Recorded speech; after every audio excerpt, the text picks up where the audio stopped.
Hindi totoo yung anong mga sinasabi niya. Subukan niya kahit ngayon, nandito na kami. Oh. Alkalin niya si Robin Padilla. O kaya saktan niya. Subukan niya, saktan niya. Kung gusto niya, kahit anong gusto niyang laban, ready na kami. Handa na kami mga kapatid ng mga Muslim para ipaglaban ng tama. Hello po. Magandang araw po. Masustansyang araw. Napakarami po ang kumakalampag sa amin ng mga comment, humihiling na itarot daw po muli ang ating BP Sara sa ano ang nakikita ng tarot at kung ano ang maipapayo ng tarot. Ayan. Pakita mo sa akin ang katotohanan ng tarot. Kung ano nakikita mo kay BP Sara Duterte. Nakikita niyo po ito? Asawa po niya ito. Sa dami po ng lahat ng kanyang naririnig, ito yung mga naririnig, laban, pero tanging ang asawa lang po niya ang tatayo para patunayan ang mga aligasyon sa kanilang mag-asawa. Ito ba'y totoo o hindi? Ito po ang sabi ng tarot. Tagabasa po ako ng tarot ha. Ang kanyang hawak ay katotohanan. Ang aligasyon sa kanila tungkol sa mga nangyayari ay patutunayan at ito po ang masakit. Mapatutunayan po nila na ang kanilang hawak na mga dokumento ng asawa ng ating Vice Presidente ay walang nilabag sa batas. At ito ay ginagamit sa kanila. Ayan, nakita nyo? Isang lalaki na isang matinding politiko ang galit na galit sa kanila na gumawa ng lahat ng iskandalong ito. Bakit sinabi ng tarot na iskandalo? Nakikita nyo po? Yan po ay anghel na may maraming mga tao na ginamit at nilampasan upang makagawa ng isang, nakita nyo po yan?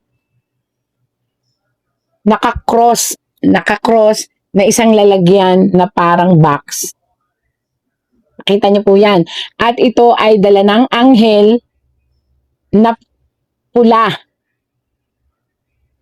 Pero ito po ay may mga nilabag na mga batas na yun po ang magpapatunay na itong lalaking ito, kung sino man ito po, tarot po ito hindi, sabi ko nga sa inyo, interpreter lang ako. Isang lalaki na obsessed na pabagsakin si Sara Duterte.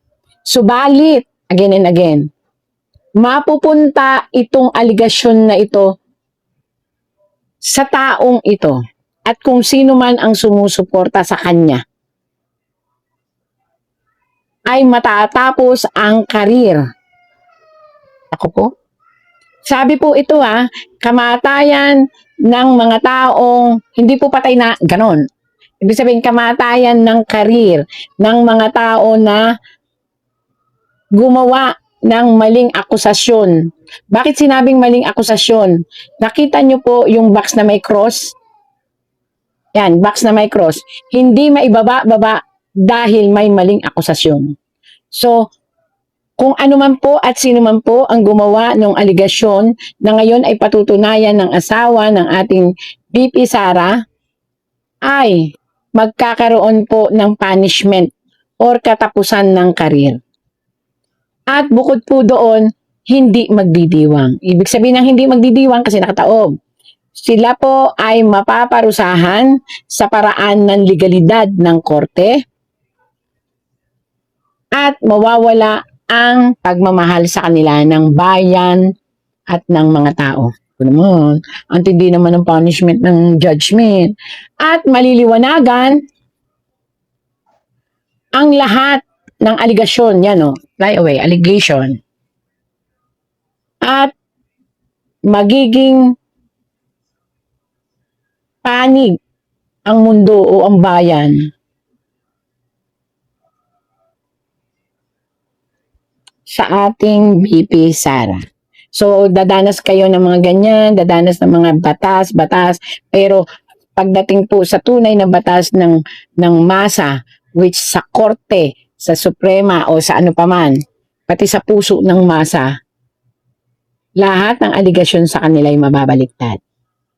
So, ibig sabihin po nito, kung sino man po, ako'y nananawagan po sa masang Pilipino na at sa mga gumagawa ng ganitong sitwasyon, sana po'y pakaisiping mabuti.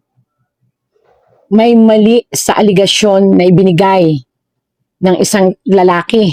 Ito po lalaki. Hindi ko alam kung sino lalaki, kung saan siya kumuha ng impormasyon. Pero ayon po rito, itong aligasyon na ito sa ating Pangulong BP Sara, hindi ko po ito kinakampihan. O ano, nagbabasa lang po ako, kitang-kita nyo naman sa tarot, mamamatay ang karir. Ibig sabihin, mawawala ang tiwala ng tao, mawawala ang tunay na hangarin, madudumihan ang isipan ng mga tao sa tunay na hangar. Wala pa akong kinakampihan, binabasa ko lang po ang tarot. May mali sa lahat ng aligasyon nitong lalaking ito na nagbigay ng impormasyon. Hindi ko pa alam kung sino siya, pero siya'y politiko rin. At ang pera ang pinagana. Subalit, bakit ho may subalit? Ayun, may butas. Sabi niya, hindi mo pa naman nakikita ang kasunod. Talagang eto na po, para ho ako nagnanarrate. Para ho ako nanonood ng isang subalit. Tandaan niyo po, may dalawang naglalaro. Ibig sabihin, may dalawang, kahit magbigay po kayo ng pera, kahit ano po ang gawin nyo, may dalawang maglalaro sa sitwasyon. Ano kaya yung dalawang maglalaro sa sitwasyon? Nakakatakot. Nababaliktad.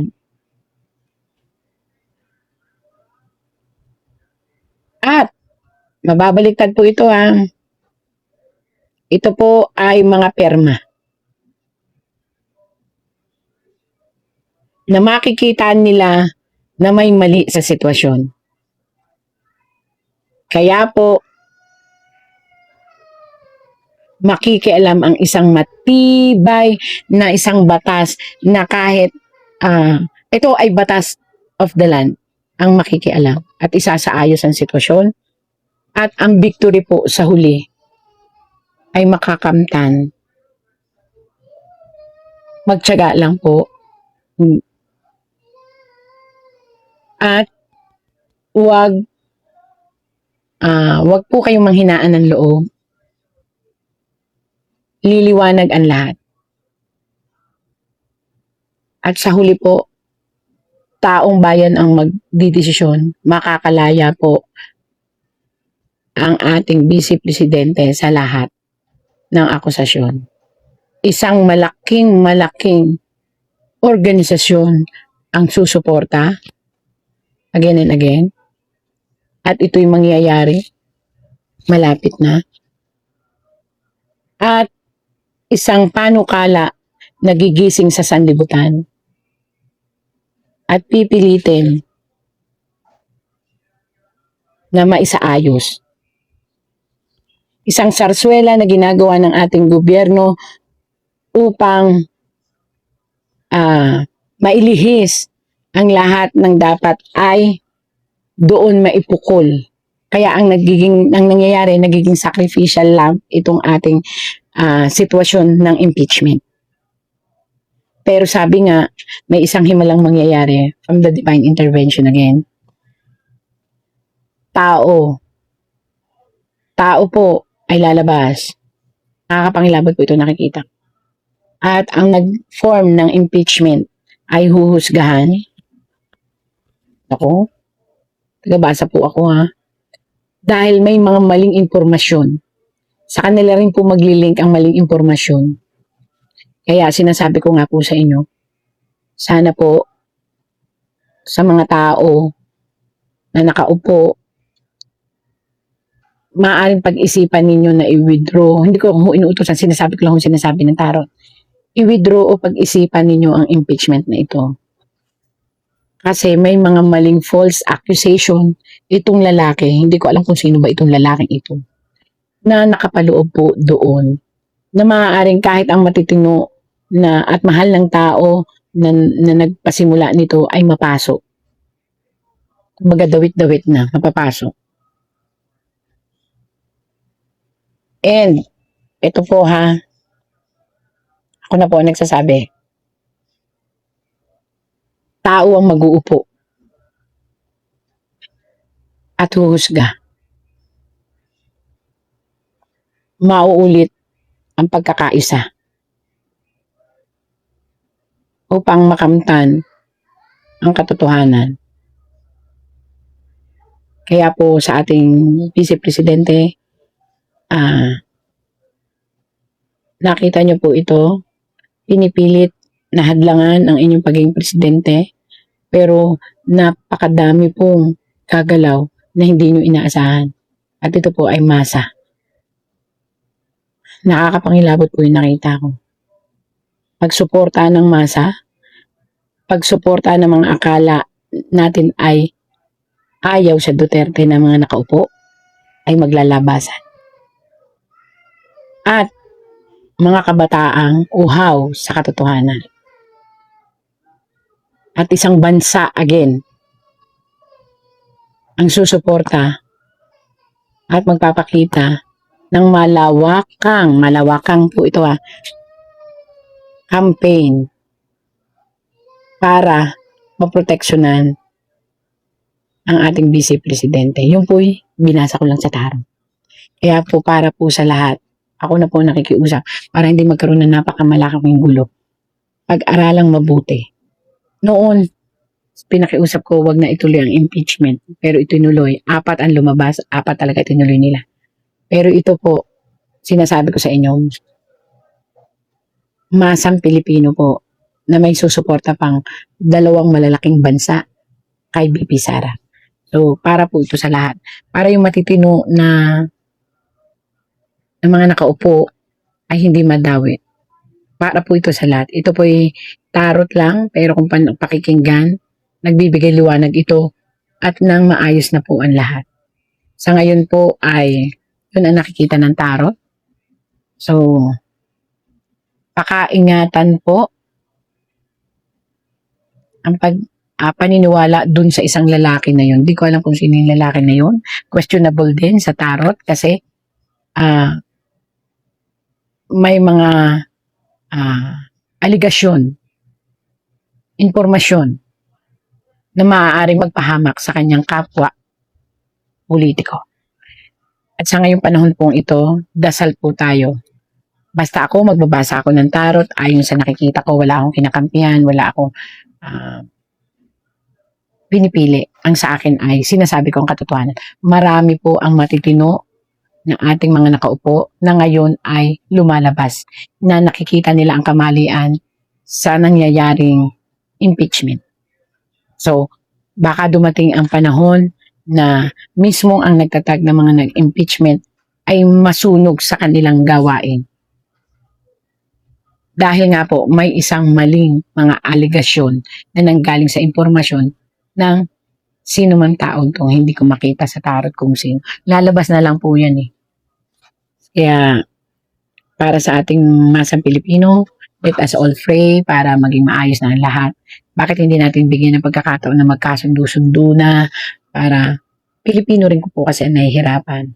At wala akong, wala akong kinikilingan. Nagbabasa lang po ako ng tarot.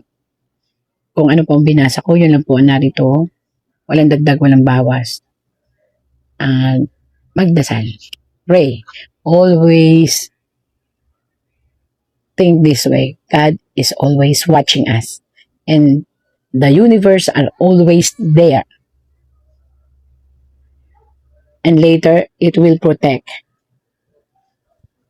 who is the real innocent of all these things. So, tandaan po natin, dasal, panalangin, and always think and accept the truth na laging may milagro. And God always sent miracle every day. Salamat po. Oo. Yung kaguluhan sa Senado ay nagsasalamin ng leadership ng administrasyon. Yung kaguluhan at kawalang direksyon ng ating bansa ay nagsasalamin ng kung ano yung klase ng leadership meron ang nakaupo sa palasyo at ng ating administrasyon. Dahil lahat naman ng tao nagre-recognize sila ng kung ano yung direksyon ng isang leader. Pero kapag wala yung direksyon, wala yung vision, ay nagkakanya-kanya talaga ang mga tao. Yan yung nakikita natin sa hindi lang sa Senado but sa buong bansa. Sa dalawang Senate President, si Acting Wing Gatchalian at si mensahe mas kanina? Si Wala akong individual na mensahe para sa ating mga miyembro ng Senado.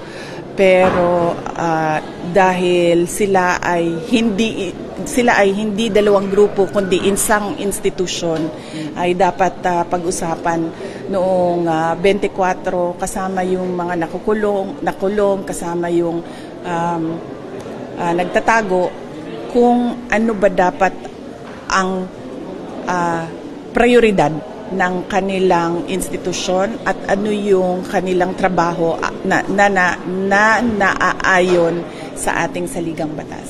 Para sa iyo, legal ba yung naging quorum ng Gatchalian Block?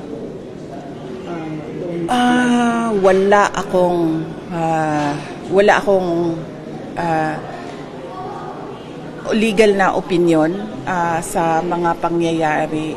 Mas mabuti sana kung meron o masasagot ng Korte Suprema kung ano ba talaga ang i-recognize at ano ba dapat ang ways forward ng ating Senado